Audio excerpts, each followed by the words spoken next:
Part 2 of the ongoing Medieval Batman build. I know these are kind of long, but I appreciate anybody that's checking out the channel. Come to the channel, any kind of support. And the people that's been around for a long time, appreciate the long-term support. This is the last part of it. I wasn't going to put it up, but I decided to put it up because it was already in the software. And maybe if anybody sees it, can get something from it. Or maybe this video gets people to the channel. So this is Medieval Batman. We're going to go over to the head sculpt and the cape and the diaper or chain diaper, whatever you want to call it, the mid portion of the figure. Here's the head sculpt with just the gunmetal. I'm going to whiten in the eyes. I'm doing that because obviously I want them red. So I'm just going to put some primer in there, just so I can get that real bright red that I'm looking for. I'll pop in and out of the video. Like always, I appreciate you guys watching. I wasn't real sure exactly which way I was going to go with this, but we're going to use the ice blue metallic. We're going to use the raw umber for the straps, and just gunmetal or just silver. So at first I thought I was going to have the front of the mask just in that ice blue. It takes several coats because I already put a clear coat over this in case I had to wash it away. Just remember to clear coat everything. After you finalize something you like, clear coat it, so when you go into the next secondary color or the third color, if you mess up or you want to retry again or wipe it away with a Q-tip and some water, that way after the application you put down before it, you don't ruin it.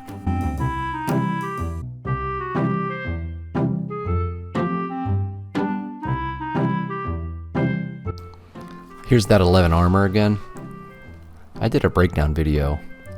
I'll put that in the description, or I'll put it at the end of this video so you can see it if you want to see it, if you happen to see this video before the others. But this is that 11 armored paint from War Paint. Was going to be the primary paint, but decided to go as the secondary. It takes several coats to get it to be opaque because of the satin clear that's underneath of it.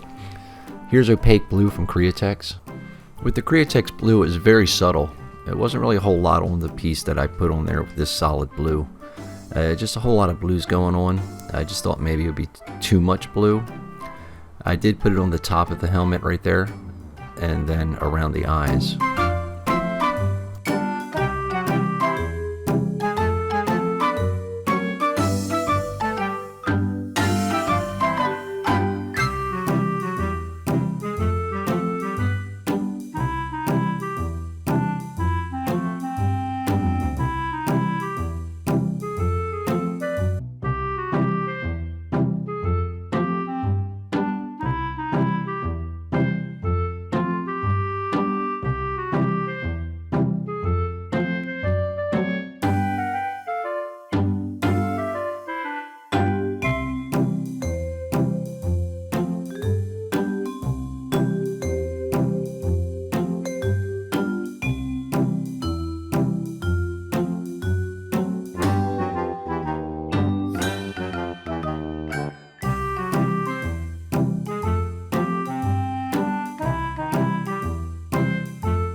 Going with the raw umber brown, to be honest with you. Well, that is my favorite brown, by the way. That is a very nice brown when you want to do leather, any kind of leather. Going to the leather straps. But the reason why I jumped to the raw umber instead of completing the helmet, because I didn't know where I was going with it.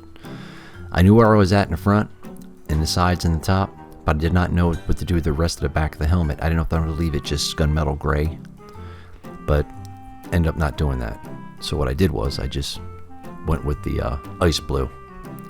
But if you want a really nice leather brown, definitely pick up some raw umber from Deco, is it? Yeah, Deco Art. It's like $1.59 a bottle. It's great, lasts forever. Kind of thick. If you use it, you might want to water it down a little bit on depending where you're going to use it at. But if you just want some solid coverage, some opaque coverage, just go straight out of the bottle. It's not thick as Apple Barrel, but it's not as the same consistency if you ever used Folk Art, the paint from Folk Art. Two good brands.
Like I said, it's looking better now. I covered the back. Only 2 coats of the ice blue. I don't want to make it completely opaque. I wanted to see some of the gray underneath the helmet. And right here, here's where I thought the front was going to be complete. The red is great. I went with the red. But after I seen the silver down his face on the front of the helmet there, what's that remind you of? Bane, one of Batman's notorious villains.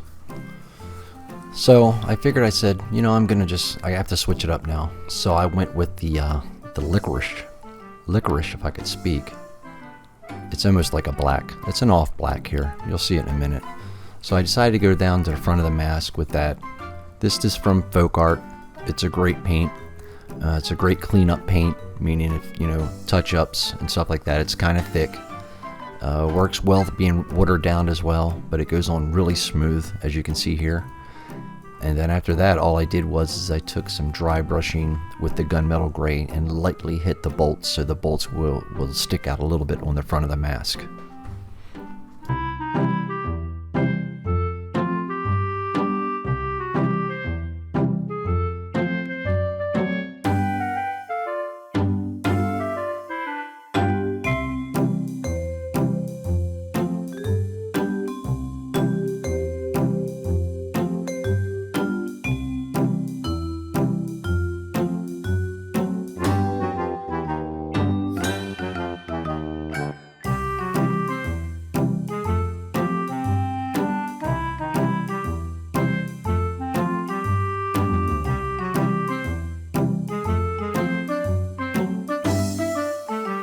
So I decided to go down to the side of the mask just to break up the colors between the 2 different blues and just outline these sculpt lines in the side of the helmet. I just thought just to do it with the same color as that licorice, just to basically break it up. It looked kind of neat. It worked out pretty well.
So the helmet, mask, whatever, is complete. Just going in, hitting the rivets on the back of the helmet. There was a lot of cleanup to do, but this is basically how it turned out. This is the end of it before I put some gunmetal dry brushing on front of the bolts on the front of the mask. Now we're moving to the cape. I tried it a couple different things. It took several coats to get over top of that gunmetal gray, which I was expecting because it is a blue. The blue's kind of tough to cover, go over top of something dark. Blue's kind of hard to do that, with the highlights not being very highlighted. But I didn't want the highlights to be too bright. I didn't want it. But after I started doing this, I said to myself, man, I thought I would like the real dark looking blue cape, and then I decided not to do it.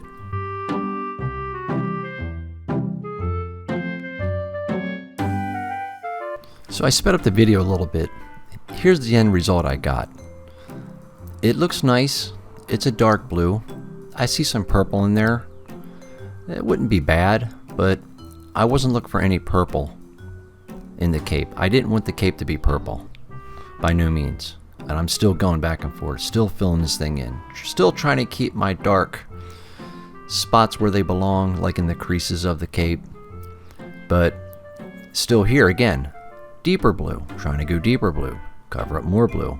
It's going more purple than blue, which is expected over top of, something dark. If you go blue, it's going to just go purple because the highlights underneath what you're painting isn't bright enough. So here I am. I'm going to take 6 steps back now. What I should have did in the first place over top the gunmetal gray, I didn't. So I took this white, and as soon as I got here, I was like, oh my God, I'm just ruining this whole project. Everything went flawlessly. Everything was great. Until I said, okay, now look at this. I'm thinking, now I'm worried. I'm not going to lie. Right there, I'm thinking, oh shit, man. I hope I did. What am I going to do? I don't know. So, if I remember correctly, I just went back with the standard blue of the opaque Createx blue, and I lightened it up even more. I mixed them. I mixed some blue with some white to make a very baby blue color. You'll see here in a minute.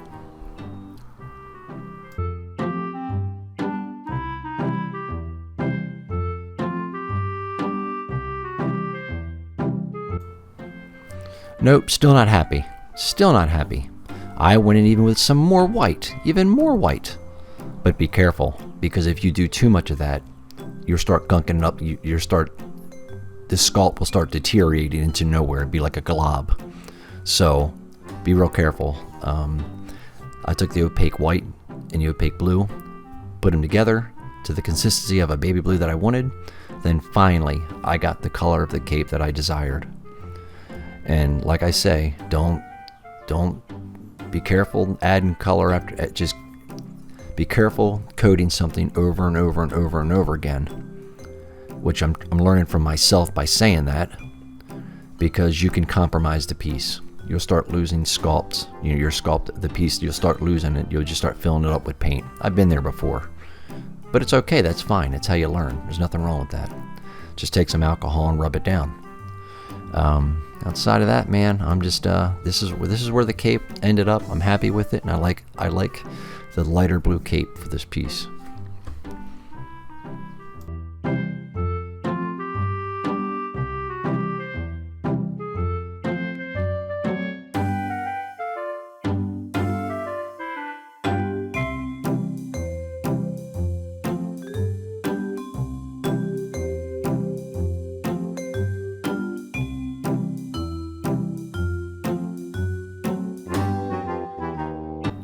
Now this part of the project was probably the best part to me. The whole sculpt came out well with the gunmetal, but for some reason that plastic, that real cheap plastic that they use, McFarlane Toys uses as a chain on front of this piece right here, the diaper piece or whatever you want to call it, when they used to use real chain, which is unfortunate. I mean, I guess that would cost more, but add a few bucks to it. I don't know. Maybe that's just, the mold is easier just to make some mold chain out of plastic.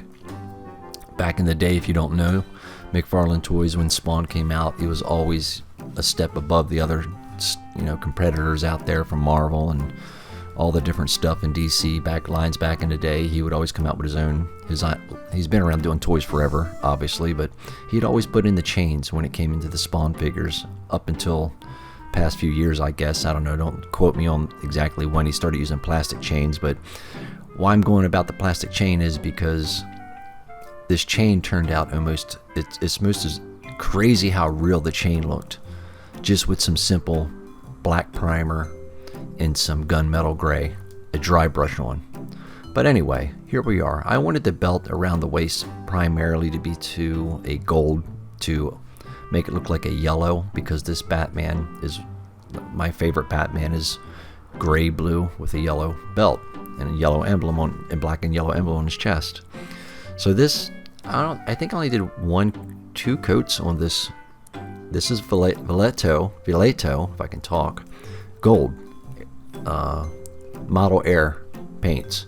They were great. So I just followed the belt around and did some highlights, and that's about it. I mean, this is the part that I was most excited about for some reason. It came out better than the whole piece, in my opinion.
So now, after trimming everything out that I wanted gold on the piece, I went to the Createx blue.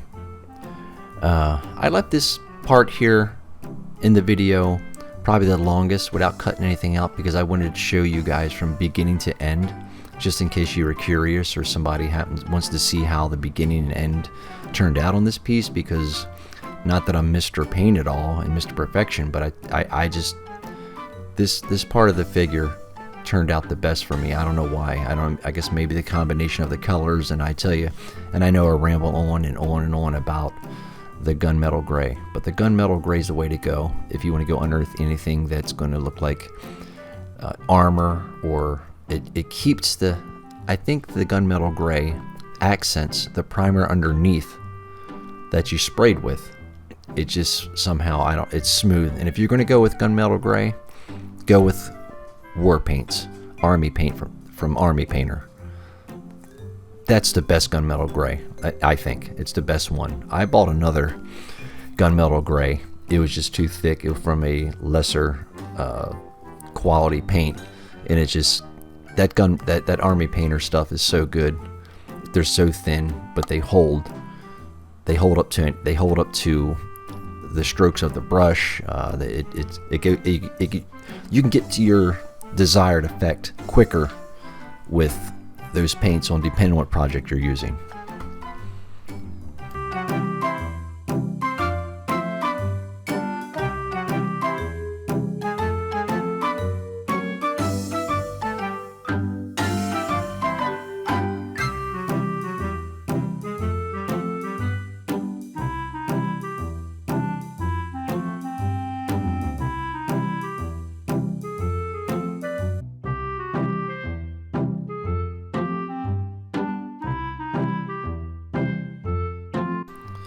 As you see it on the spikes, I'm just going with that silver from Vallejo. Just straight silver from Model Air. Model Air is Vallejo. Just so I'm not confusing you, because I'm probably confusing you by saying two different names here. It's the same company. Vallejo is the company, and Model Air is their line of paint. One of their lines. I love this silver. This silver is so strong. You can manipulate any piece that you're painting with this silver. It could be dark washed. It turns out great. It could go straight on, and it's really nice and thick. But it's also oddly thin. It just covers amazingly. I don't know what it is about it, but I'm going in just hitting all the highlights and going around the buckles, going around the different things on the belt, just to accent it, to break up the colors a little bit.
Here I'm putting the gold back down again, just as cleanup. I'm just cleaning it up now. I'm accenting the pieces I want to accent that kind of got washed away with that licorice black in between the buckles there and the little rivets and stuff. So I'm coming in to highlight it again, just to give it maybe a second coat, because I think it was only one coat, I believe, with the gold here. But I'm coming in just highlighting it, dry brushing it, cleaning it up, tweaking it a little bit, just give it that overall fresh kind of look to it after putting all the different colors together in one area.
Well, there we are.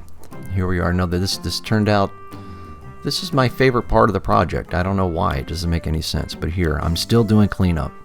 I do a lot of cleanup. Maybe unnecessary cleanup if I was a little more conscious of where I'm painting at the time, or trying to get into those cracks and worrying about if I got every little speck that I needed that color. But it's okay though. However you want to do it. However it ends up, whether you got to do a lot of cleanup or not, as long as it turns out how you want it, that's all that matters. And here we are. I was so excited about this part right here. We're going to bring it out. We're going to show you right here what it looks like. And clean it, drying it up a little bit, because I don't want to smear anything. Because when you go back in and you do some touch up, the last thing you want to do is smear your touch up. Right there. That was almost a white plastic chain in gunmetal gray. Made it look real, in my opinion. Anyway, I know this was a long video. I'm not going to make them this long. I'm going to try not to make them this long. I appreciate if you stuck around and watched this. I appreciate it if you come to the channel. I appreciate everyone that takes the time to watch these things. And by no means am I a professional, trying to act like a professional painter and trying to give you pointers. I'm just talking as I go. It's what I'm doing. So maybe it can help you out. That's how I learn. I go to other people that are way more advanced, trying to learn from them, and I also go to people that probably are basically can do what I do with a little bit of skill that I have at the moment, and I learn from them too. And like I said, you guys have a good one, and I'll see you on the next one.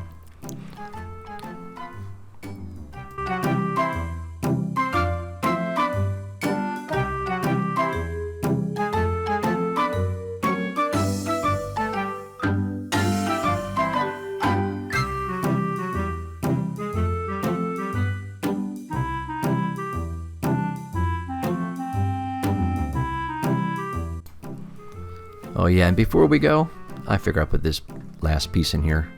This here was exciting part too for me. I know it sounds silly, but as I seen it come all together, I thought, man, that's not too bad.